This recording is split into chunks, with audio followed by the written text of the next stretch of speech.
Hello बच्चों, अपना lesson number first चल रहा है इलेक्ट्रिक चार्ज एवं फील्ड, विद्युत आवेश एवं क्षेत्र। इस चैप्टर में सबसे पहले अपने विद्युत आवेश क्या है, विद्युत आवेश के बारे में अध्ययन किया था।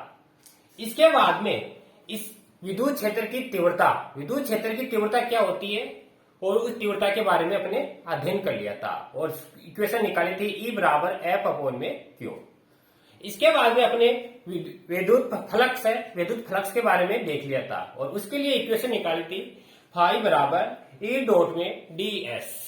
तो ये भी अपने देख लिया था और इसके बाद में विद्युत क्षेत्र रेखाएं क्या होती हैं, उन विद्युत क्षेत्र रेखाओं के गुणधर्म देख लेते और लास्ट में अपने देखा था विद्युत द्विध्रुव। आज अपना टॉपिक है विद्युत द्विध्रुव के कारण विद्युत क्षेत्र की तीव्रता। तो विद्युत क्षेत्र की तीव्रता निकालने से पहले अपने ये देख लिया था विद्युत द्विध्रुव क्या होता है। तो विद्युत द्विध्रुव के बारे में अपने पढ़ लिया था और पिछले वीडियो में आपको बता दिए थे, तो एक बार वापस बता देते हैं। विद्युत द्विध्रुव आघूर्ण आपको बताया था विद्युत द्विध्रुव आघूर्ण है, इसको आप P से प्रतिष्ठित करते हैं। और द्विध्रुव आघूर्ण क्या था आपको बताया था, एक बिंदु A है, एक बिंदु B है, इस पर आपका -q आवेश है और इस पर है आपका +q आवेश और ये बीच की दूरी है 2a, दोनों आवेशों के बीच की दूरी और इनकी डायरेक्शन होती है -q से +q की ओर। तो द्विध्रुव आघूर्ण क्या था ये बताया था, माने कोई दो आवेश है, दोनों आवेश विपरीत प्रकृति के, एक पॉजिटिव है दूसरा नेगेटिव है। तो इन दोनों आवेशों में किसी एक आवेश का परिमाण तथा दोनों आवेशों के बीच की दूरी का गुणनफल की क्या कहलाता है, द्विध्रुव आघूर्ण।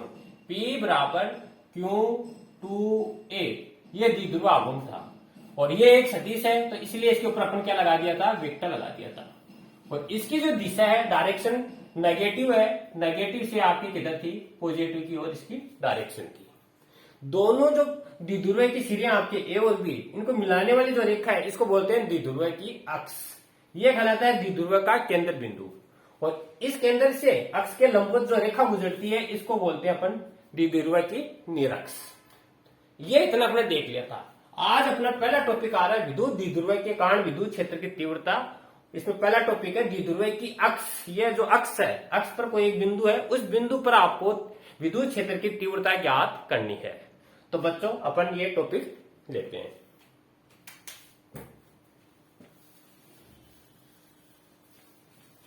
और मोस्ट है, एग्जाम में काफी बार पूछा जाता है।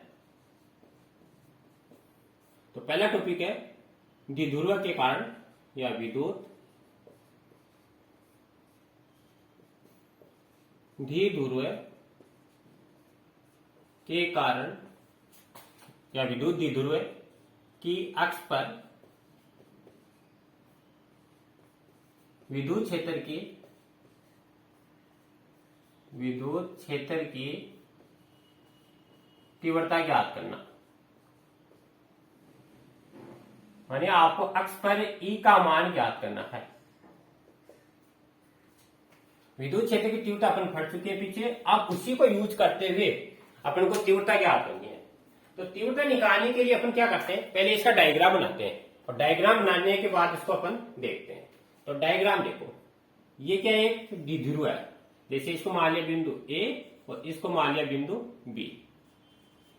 A पर आपको मालूम है -q आवेश और B पर आपका +q आवेश स्थित है। यह आपका द्विध्रुव का केंद्र बिंदु है और बीच की दूरी आपको मालूम है कितनी होती है द्विध्रुव की, 2a। ये बीच की दूरी है। अब आपको मालूम है ये 2a है, तो ये केंद्र है, तो ये दूरी कितनी होगी, ये a होगी इसकी।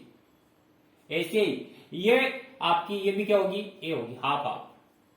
तो ये तो अपने द्विध्रुव बना लिया। अब करें द्विध्रुव की अक्ष, ये अक्ष है, इस अक्ष पर कोई एक बिंदु मान लेते हैं। यहाँ पर कोई एक बिंदु मान लिया कि बिंदु P है, इस पर आपको क्या निकालना है, तीव्रता निकालनी है। ये बिंदु P है, बिंदु को P को यहां से मिला दिया। इस बिंदु P पर E का मान आपको ज्ञात करना है। अब कैसे ज्ञात करेंगे, मान लिया बिंदु P है, बिंदु O से R दूरी पर स्थित है। ये जो डिस्टेंस है ये R दूरी है। अब देखो बच्चों, यहां पर आपको इस बिंदु B पर कौन सा चार्ज है, +q आवेश है और बिंदु पी पर अपन क्या मानते हैं, धनावेश मानते हैं। तो प्लस प्लस के अंदर क्या होता है, प्रतिकर्षण होता है। तो प्रतिकर्षण के कारण इसकी डायरेक्शन होगी बाहर की ओर। तो ये मान लिया E1। दूसरा है बिंदु ए पर माइनस है और यहां पर अपन प्लस मानते हैं, तो परीक्षण आवेश मानते हैं। माइनस और प्लस के बीच में होता है आकर्षण। आकर्षण के कारण इस बिंदु पर जो इसके कारण जो तीव्रता होगी E2 अंदर की ओर। अब इस बिंदु पी पर परिणामी निकालना है। परिणामी क्या होगी, इन दोनों की तीव्रताओं के योगफल के तुल्य। अब आपको देखो यहां से अपन डिस्टेंस निकालेंगे, तो यहां से अपनी दूरी कितनी हो जाएगी, ये ए या आर है, तो ये हो जाएगी आर प्लस में ए। ऐसे इस बिंदु के लिए निकालेंगे इस पर, तो ये हो जाएगी आर, ये आपकी आर है, ये ए, तो आर माइनस में ए। ठीक है, इतना आप अगर निकाल लिया तो कोई प्रॉब्लम नहीं है। तो सबसे पहले आपको इसको मैं बच्चों लिखना है। मैं चित्र में ए बी एक द्विध्रुव आघूर्ण दिखाया गया है, जिसके ए बी पर माइनस क्यू प्लस क्यू आवेश स्थित है। बीच की दूरी 2a तथा बिंदु ओ से r दूरी पर एक बिंदु P स्थित है, जहां पर E का मान ज्ञात करना है। बिंदु P पर E का मान ज्ञात करने के लिए बिंदु B से तीव्रता E1 तथा A से तीव्रता इसको E2 मान लो, ये E2 है। अतः अब आपको क्या करना है, बिंदु आवेश वाला आपने तीव्रता का टॉपिक पढ़ा है। तो बिंदु आवेश के कारण ये बिंदु आवेश हो गया, तो यहां से यहां पर निकालना है, यहां से यहां पर निकालनी है। दो तीव्रता निकाल लो और दोनों तीव्रताओं का योग करना है। तो सबसे पहले अपन लेते हैं बिंदु ए पर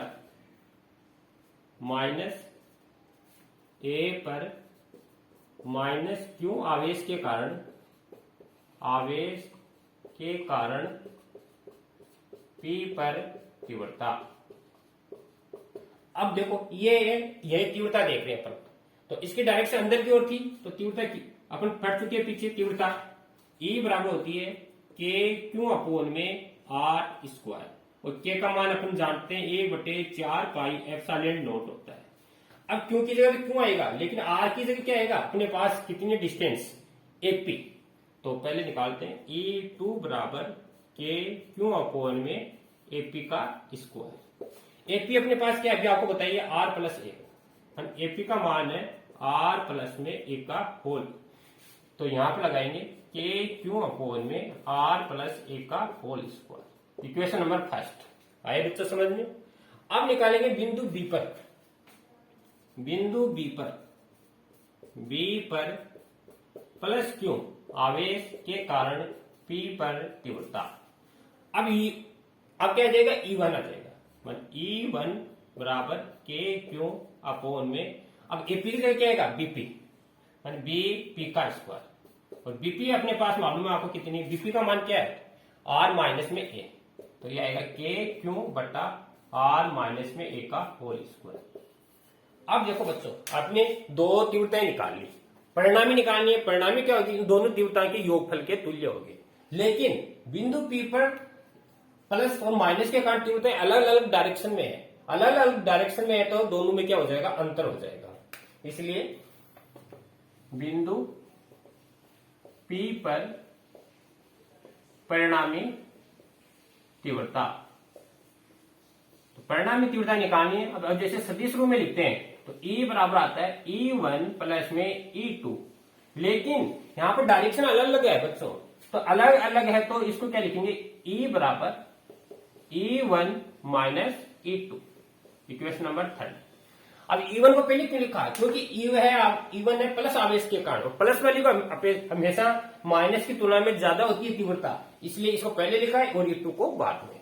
इक्वेशन नंबर फर्स्ट और सेकंड से इक्वेशन नंबर थर्ड में वैल्यू पुटअप करनी है आपको, तो रखो देखो, समीकरण नंबर 3 में समीकरण नंबर 1 और 2 से मान रखने पर के क्यू आर प्लस में ए का स्क्वायर माइनस के क्यू आर माइनस में ए का स्क्वायर।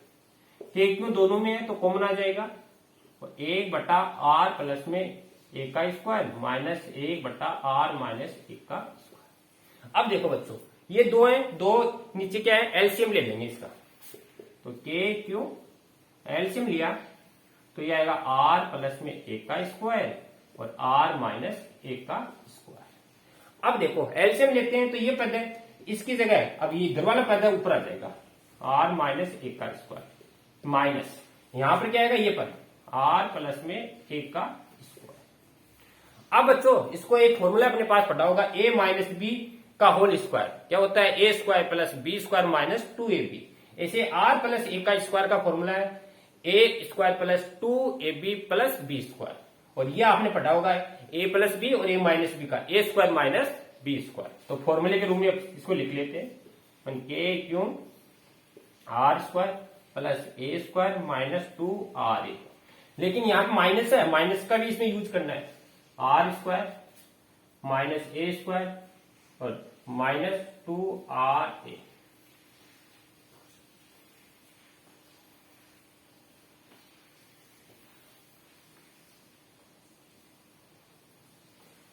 एक बच्चों अपनी मिस्टेक की, यहां पे माइनस था, ये अपने प्लस ले लिया था, ये माइनस करना है।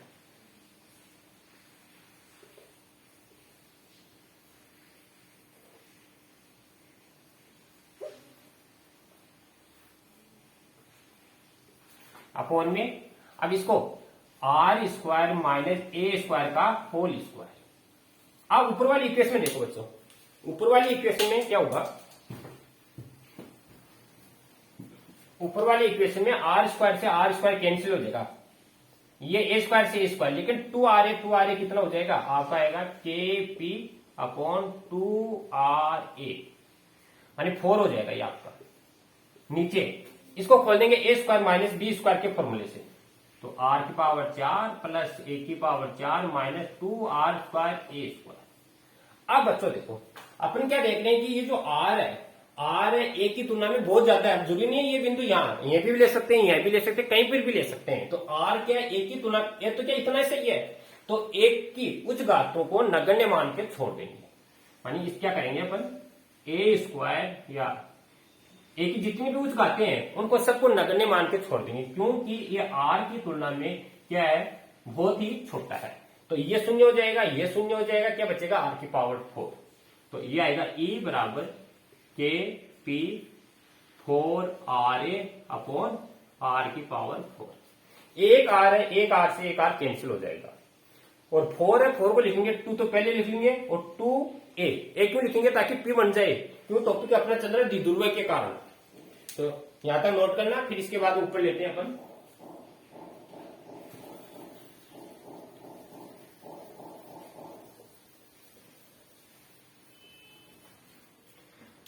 तो देखो एक आर है, एक आर से एक आर कैंसिल, तो अपने पास क्या है, ई बराबर के क्यू 4a अपॉन में आर की क्यू।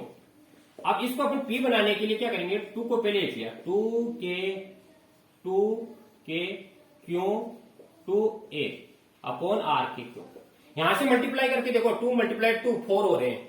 और ये क्यों लिखा है, क्योंकि अपन जानते हैं द्विध्रुव आघूर्ण में P बराबर होता है Q2a। ये क्यों लिखा है, क्योंकि अपन को टॉपिक अपना चल रहा है द्विध्रुव आघूर्ण, तो P आना जरूरी है। इक्वेशन नंबर 4, इसको मान लिया 5।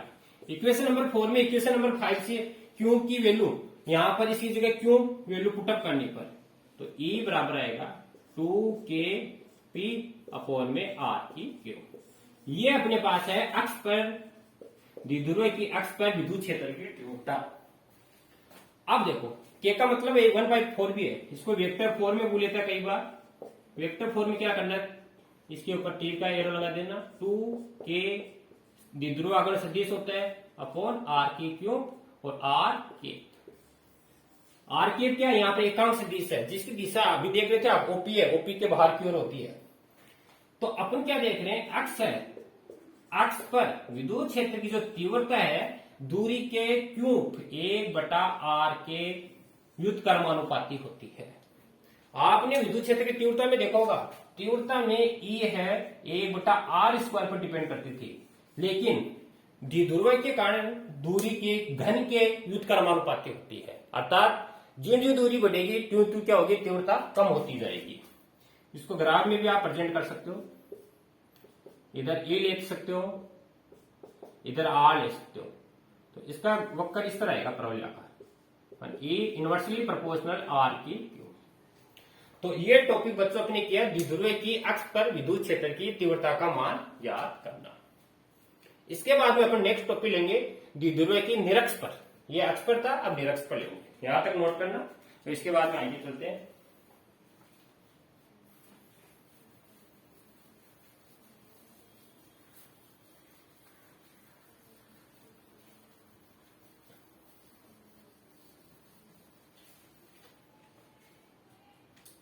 नेक्स्ट है विद्युत द्विध्रुव की निरक्ष पर विद्युत क्षेत्र की तीव्रता ज्ञात करना।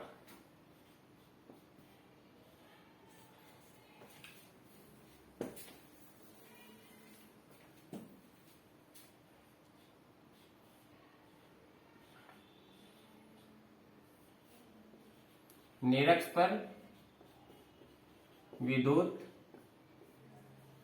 क्षेत्र की तीव्रता, इसको बोलेंगे ई निरक्ष। ये आपको निकालनी है। अभी बच्चों आपको बताइए निरक्ष क्या होती है। जो द्विध्रुव की अक्ष होती है उस अक्ष के लंबवत जो रेखा खींची जाती है केंद्र बिंदु से होती है वह निरक्ष कहलाती है। तो अब अपन निरक्ष पर निकालते हैं। इसके लिए अपन डायग्राम बनाते हैं। सबसे पहले बच्चों देखो ये क्या है बच्चों, ये इसको ए बिंदु ले लेते हैं, इसको बी बिंदु ले लेते हैं। यहां पर प्लस क्यों आवेश है, यहां पर माइनस क्यों आवेश है। ये क्या है, एक द्विध्रुव है। ये इसका केंद्र बिंदु है और बीच की दूरी है आपके पास 2a। और अभी आपको बताइए कि ये 2a है तो ये कितनी है अपने पास a है और ये कितनी है अपने पास ये a है। इतना आप सब जानते हो। अब निरक्ष है, निरक्ष के लिए क्या होती है, मान इसके केंद्र से गुजरने वाली रेखा, जैसे ये निरक्ष हो गई, ये बिंदु इसका P है और ये जो दूरी है ये R है। यहां तक की R दूरी पर एक बिंदु P स्थित है। तो इस बिंदु P पर आपको तीव्रता ज्ञात करनी है। अब बिंदु P पर आप तीव्रता डायरेक्ट नहीं निकाल सकते हो। इसके लिए क्या करोगे, A और B सिरे को P से मिलाओगे। जैसे A को मिला दिया P से और ऐसे ही इसको मिला दिया। थोड़ा इसको आपको ले लेते हैं और मान लिया कि ये थीटा कोण बना रहा है। अब आपको सबसे पहले तो ये दो भुजा दे रखी हैं, इन दोनों भुजाओं की वैल्यू ज्ञात करनी है। अगर इन दोनों भुजाओं की वैल्यू ज्ञात होगी तभी आप निकाल सकते हो। तो ये देखो ये ट्रायंगल बन रहा है बच्चों, ये भी ट्रायंगल है, ये भी ट्रायंगल है। और कौन सा ट्रायंगल है, समांतर त्रिभुज बन रहा है 90 डिग्री वाला समकोण त्रिभुज।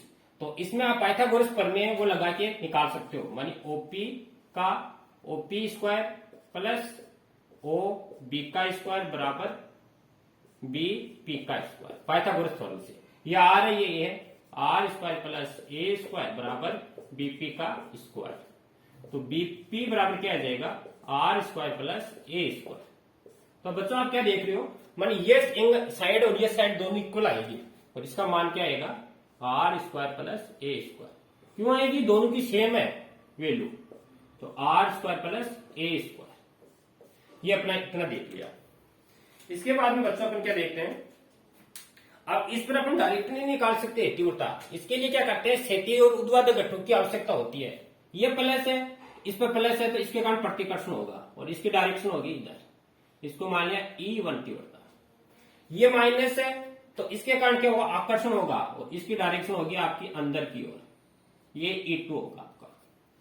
अब ये दोनों है, दोनों तीव्रता है, इसके बीच में यहां पर होगी परिणामी तीव्रता। ये परिणामी तीव्रता है, इसी परिणामी तीव्रता का मान ज्ञात करना है।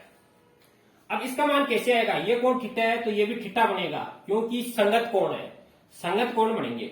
अब यहां से एक लंब डाला आपने, ऐसे लंब डालते ये ट्रायंगल बन जाएगा। इसको कुछ नाम दे देते हैं, जैसे पी, ये ट्रायंगल बन गया। अब ट्रायंगल में आपको मालूम है ये 90 है, 90 के सामने भुजा ये कर्ण है, ये लंब है, ये आधार है। कर्ण का मान ई दे रखा है, आपको आधार निकालना है। आधार में लगेगा कोस थीटा, कोस थीटा बराबर होता है आधार बटा कर्ण।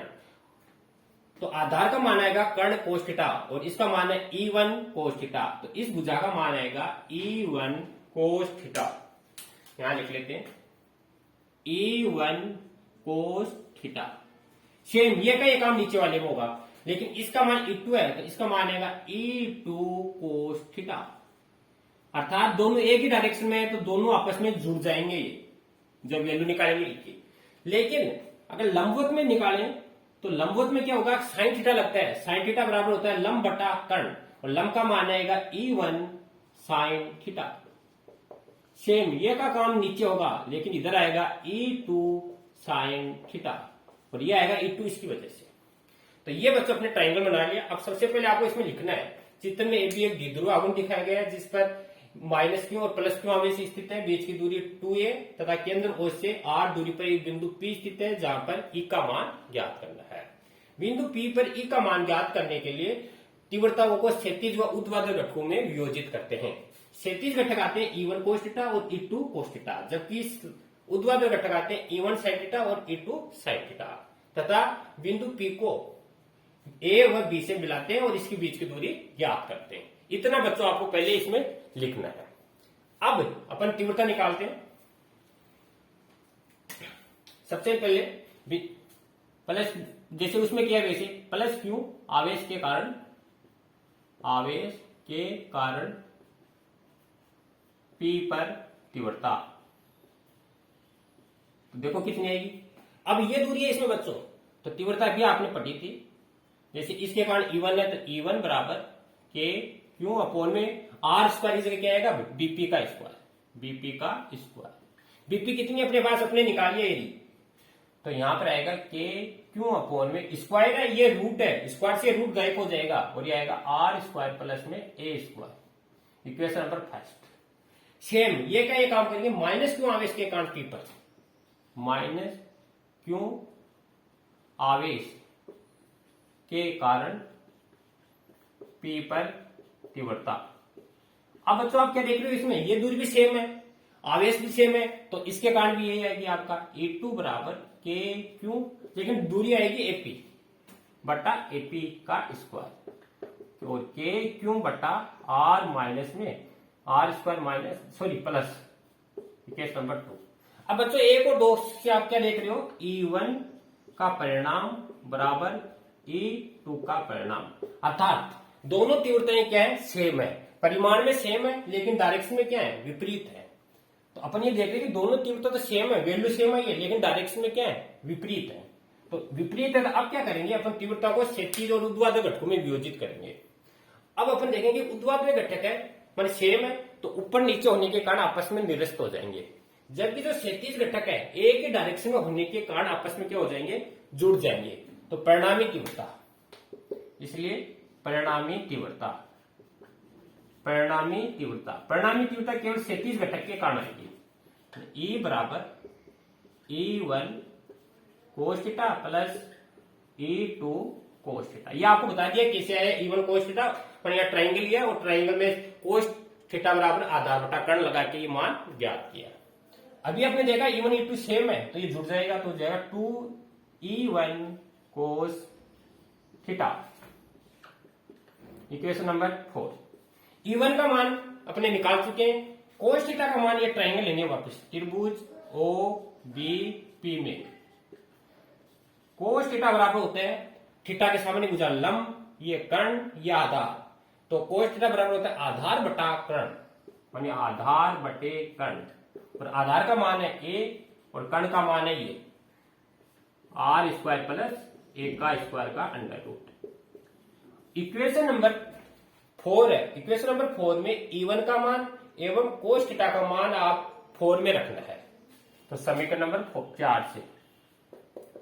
4 से मान रखो, देखो तो E बराबर 2, E1 की जगह रखो के क्यू अपोन में r square plus a square, फिर है cos थीटा की जगह a बटा r square plus a square का अंडर रूट। ये देखो एक आता है, ये आदि का आता है, आपने पढ़ा होगा आधार सेम है तो गांठें आपस में जुड़ जाती हैं।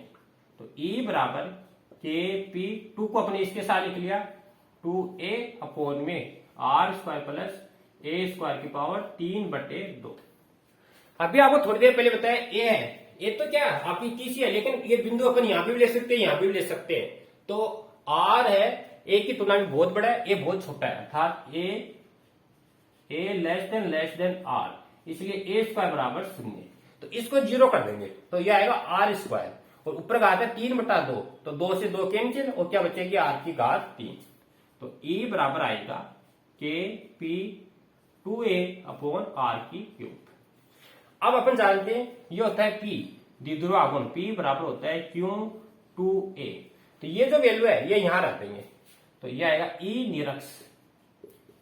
निरक्ष बराबर क्या नाम, के P अपोन में आर की क्यूब। ये अपने निरक्ष पर तीव्रता आएगी। अगर इसका सदिश रूप लिखे, सदिश रूप में क्या आएगी, ई निरक्स बराबर के पी का वेक्टर अपॉन में आर की क्यों और आर के, ये निरक्स पर तीव्रता आएगी। इसको आप अनुप्रस्थ तीव्रता के रूप में भी पूछ सकता है, इसको ये अनुप्रस्थ भी बोल सकता है, तो भी यही वैल्यू होगी। तो बच्चों आप क्या देख रहे हो, अक्ष पर क्या आई थी 2kp अपॉन आर की क्यों, और इस पर है kp अपॉन आर की क्यों। कई बार इन दोनों में रिलेशन भूल लेता है, रिलेशन क्या है, तो यहां तक नोट करना। इसके बाद में आपको इधर संबंध बताता हूं, इन दोनों तीव्रताओं में आपस में क्या संबंध है।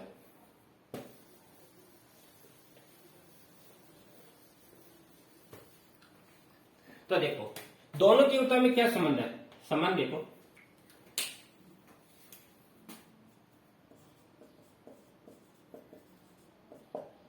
संबंध है ई निरक्स का फॉर्मूला अपना है के पी अपॉन में आर की क्यों, और ई अक्स इसका फॉर्मूला है 2kp अपॉन आर की क्यों। अब देखो बच्चों, kp अपॉन आर की क्यूब यहां से अगर वैल्यू रखें तो इसकी जगह इत्यादि की जगह अपन क्या रख सकते हैं, एक सेकंड, इत्यादि की जगह अपन रख सकते हैं ई अक्स, ये जो वैल्यू दिख रही है, तो ये जो मान आएगा अपने पास ये आएगा ई अक्स बराबर 2 निरक्स, अर्थात अक्ष पर विद्युत क्षेत्र की तीव्रता निरक्स पर विद्युत क्षेत्र की तीव्रता की क्या होती है, दुगनी होती है। या इसको ऐसे भी पूछ सकते हैं, ई निरक्स पर तीव्रता ई अक्ष पर तीव्रता की क्या होती है, आधी होती है। तो इस तरह भी बच्चों आपसे पूछ सकता है। तो ये बच्चों आपने अक्ष पर और निरक्स पर विद्युत क्षेत्र की तीव्रता का मान ज्ञात किया है। तो ये बढ़िया में क्वेश्चन आ सकता है आपका, काफी इंपॉर्टेंट है, अच्छी तरह इसकी तैयारी करना। और इस पर आधारित जो भी न्यूमेरिकल है उन न्यूमेरिकल में आपको आवेश मिलेगा, दोनों आवेशों के बीच की दूरी मिलेगी, और किस बिंदु पर आपको तीव्रता ज्ञात करनी है वहां तक की दूरी मिलेगी, और उसके द्वारा फिर आपको तीव्रता ज्ञात करनी है। जैसे क्वेश्चन देता हूं मैं आपको एक,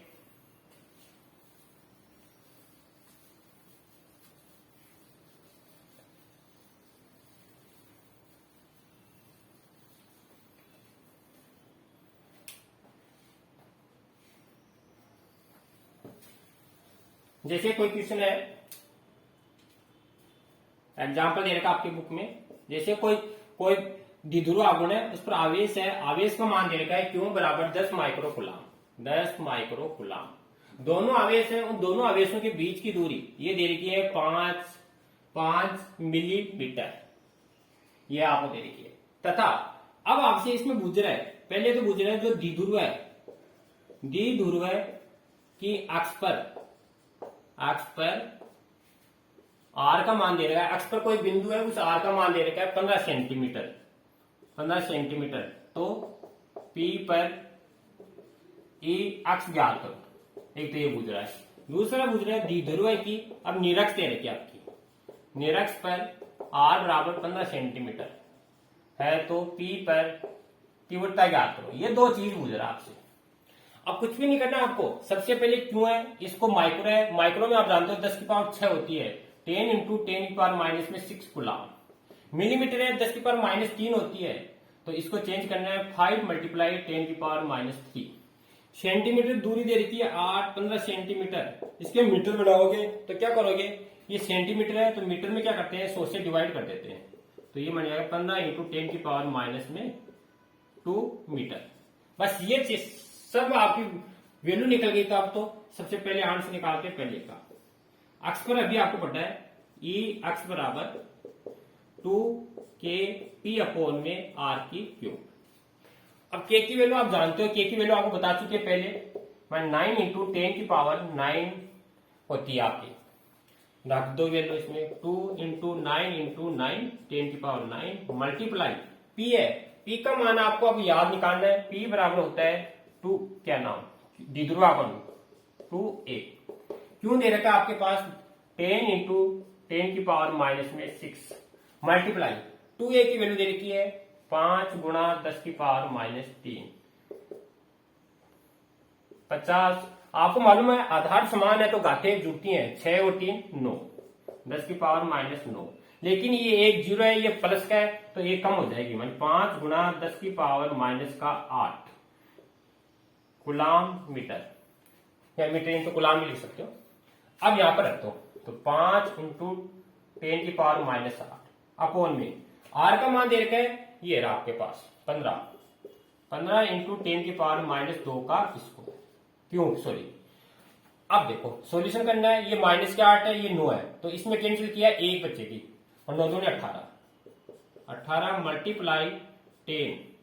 अब देखो ये 10 की पावर 2 है और 3 घात है, तो 10 की पावर 6 हो जाएंगे और 6 नीचे से ऊपर जाएंगे तो कितनी हो जाएगी आपके प्लस की 10 की पावर 6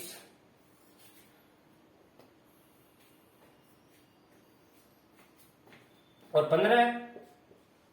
15 को लिखेंगे 15 मल्टीप्लाई 15 ये आपकी समझ में आया होगा। इसको लिख सकते हैं 10 की पावर -2 गुणा 10 की पावर -2 गुणा 10 की पावर -2 3 बार है, आधार समान है तो घाते जुड़ेंगे -2 -2 -2 -6 और -6 ऊपर जाएंगे तो प्लस की 6 एक ये 7। अब इसको कैंसिल करिए, 3 से काटा इसको 5 की 15 6 की 18 वापिस 3 से काटा 3 दूनी 6 और 5 15।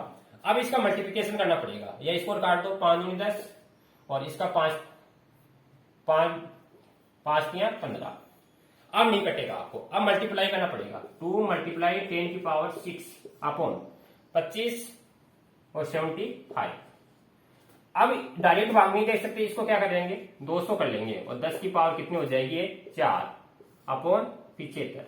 अब 25 से कट जाएगा, 25 की 75 और 25 200 और 8/3 मल्टीप्लाई 10 की पावर 4। 8 में 3 से डिवाइड करेंगे, 3 दूनी 6 और 2 बच के 6 18 2.6 इंटू 10 की पावर 4 और क्या निकाले तीव्रता, तो क्या नाम वोल्ट प्रति मीटर। तो इस तरह बच्चों अपन विद्युत क्षेत्र की तीव्रता अक्ष पर ज्ञात कर सकते। सेम ये का काम निरक्ष पर है, निरक्ष पर 2 नहीं था, आप देख रहे होंगे वहां 2 नहीं था, केपी अपॉन आर क्यूब था, तो 2 नहीं है तो इसमें क्या करेंगे 2 से डिवाइड कर दो आप, तो डायरेक्ट आप दोबारा निकालने की जरूरत नहीं है, डायरेक्ट निकल के आ जाएंगे 1.3 इंटू 10 की पावर 4। तो ये बच्चों आज अपने द्विध्रुव के कारण विद्युत क्षेत्र की तीव्रता ज्ञात की है। थैंक यू बच्चों।